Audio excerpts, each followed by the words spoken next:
Welcome to the official podcast of the Brewmasters Club, Craft Brews and Geek News. Sit back, pour yourself a pint, and let's get into it.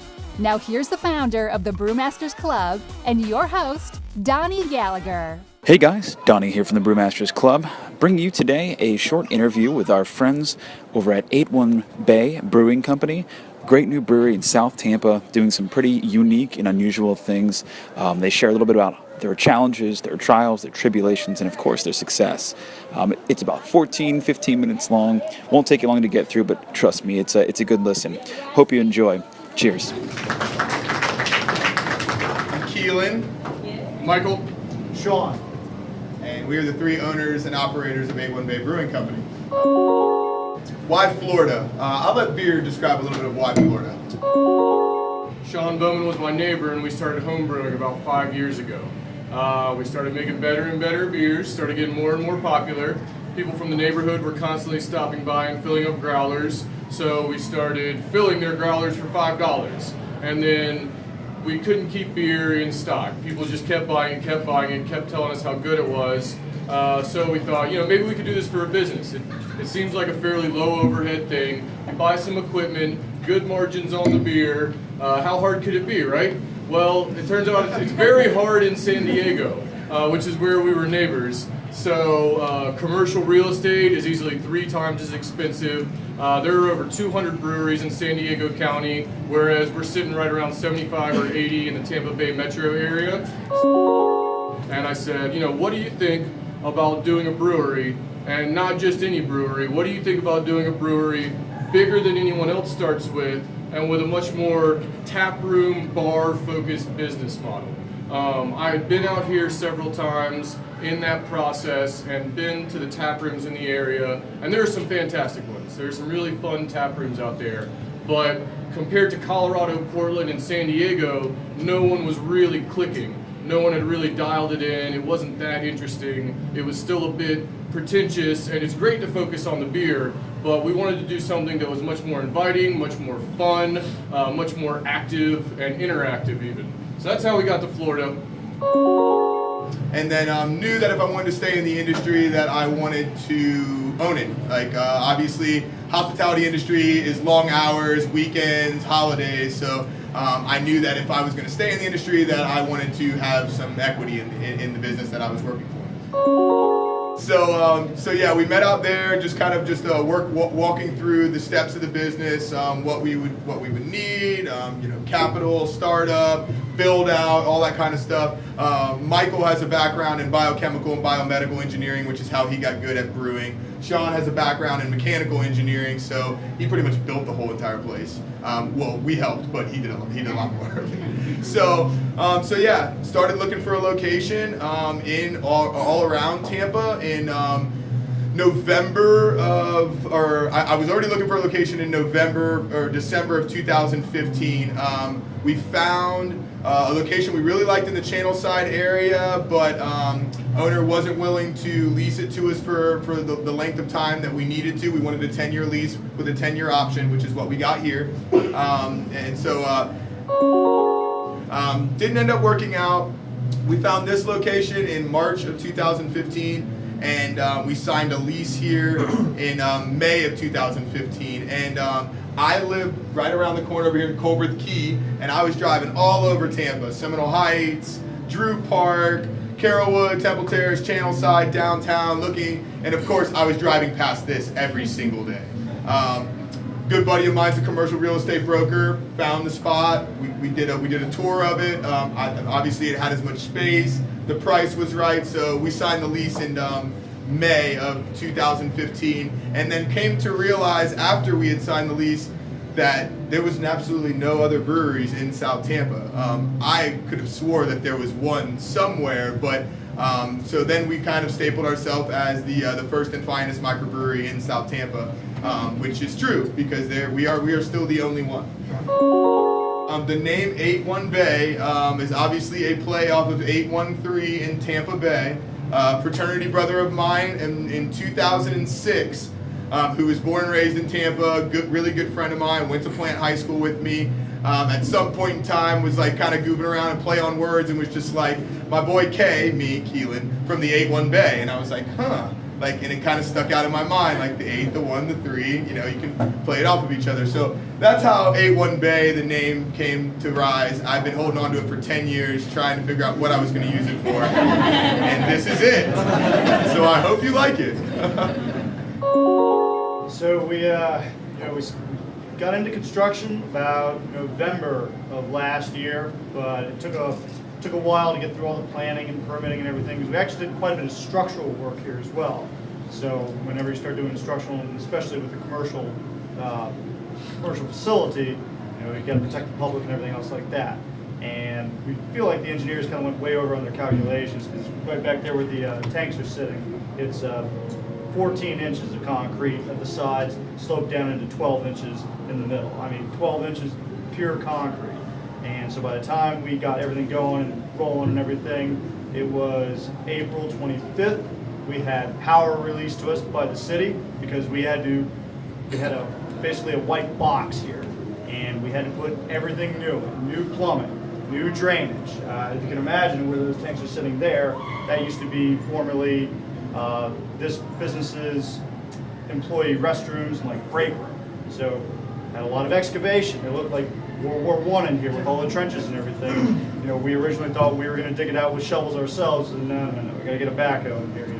So by the time we got power released to us, that was April, and we just kind of started brewing ever since, and steadily built on it, and finally got the certificate of occupancy from the fire marshal in June 9th, and that's when we did our soft opening, and then the following day we were open for business to the public. And then we had our grand opening on August 13th. Grand opening August 13th, 813. It's kind of why we structured it.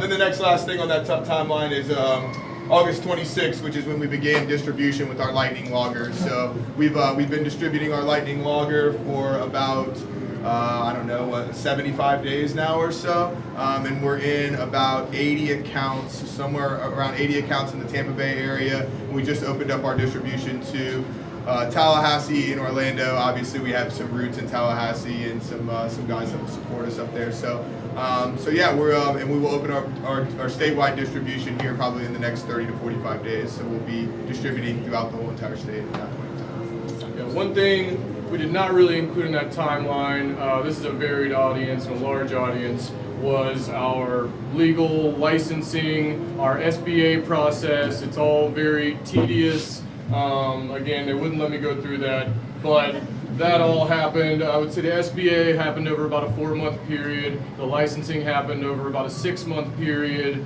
It's a whole lot of paperwork, a whole lot of signing papers, a whole lot of paying lawyers, more than you thought they ever did anything for. But that's the game. You need it done right. You need it done on time. So yeah, construction was very interesting. Learned a lot. It was a lot of work, and obviously, being 3 guys and putting all of our money into it, without some angel investor, we were doing as much work as we possibly could.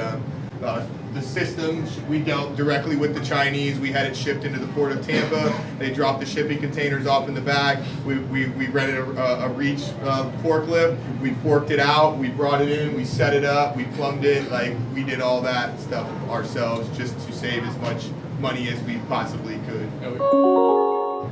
First brew day, everything was going swimmingly at first. We were all having a good time, ecstatic that we got power released to us, that we could start brewing and everything. Everything went fine in the brew, and then at the very end, on what they call the cold side, where the brew actually ferments, we had a technical problem, and we actually lost the first batch. So, everything was going well, everything was going well, we thought we were doing well. So we dumped 40 of these. Yeah. So 600 gallons went down the drain, but only once. Yeah. So far. Our grand opening, I would say we probably had about 1,000 people come through that day. Great showing.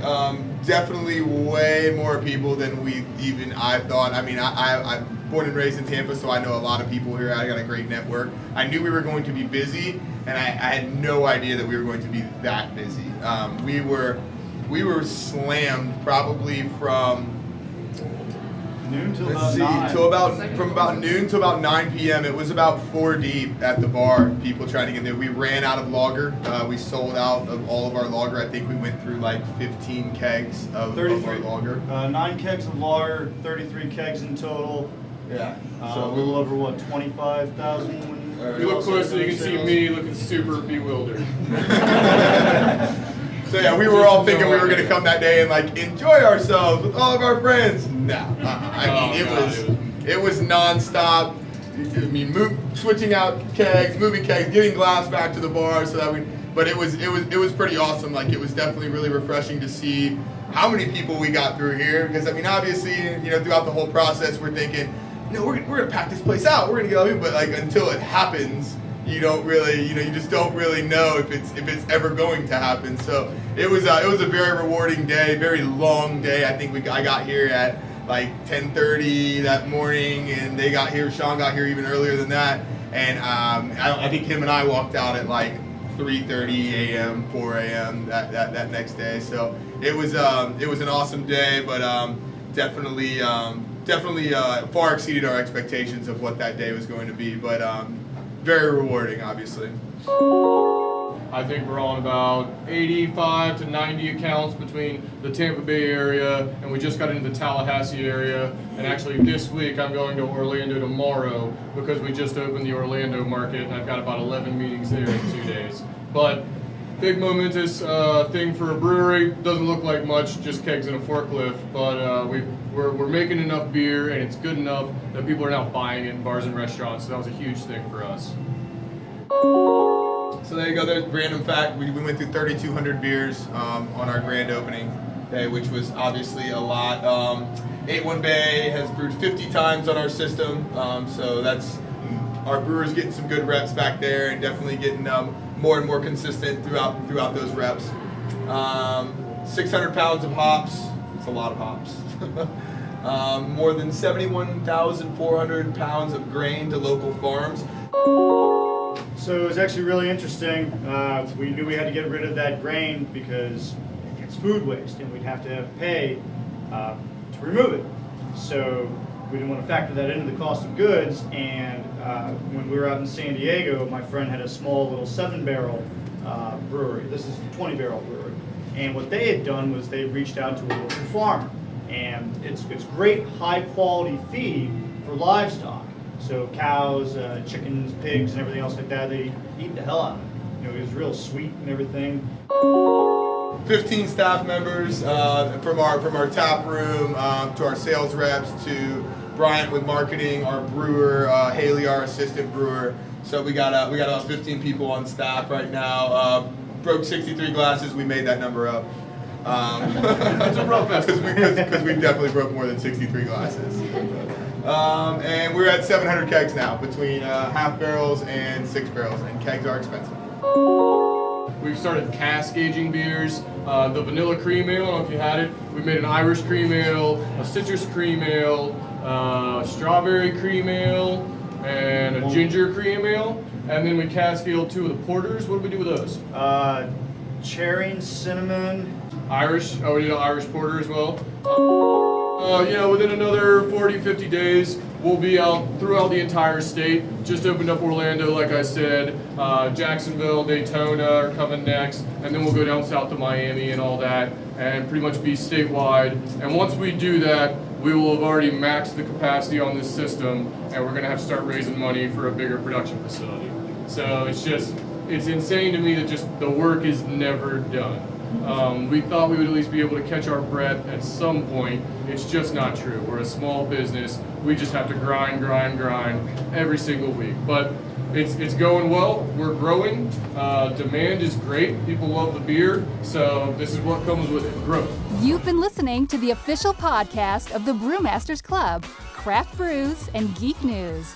Grab a beer with the guys and be sure to subscribe to catch additional content. Add this podcast to your favorite RSS feed or iTunes. Chat with the guys on Twitter at Brewmasters Club and Facebook and online at www.brewmasters.club. Cheers!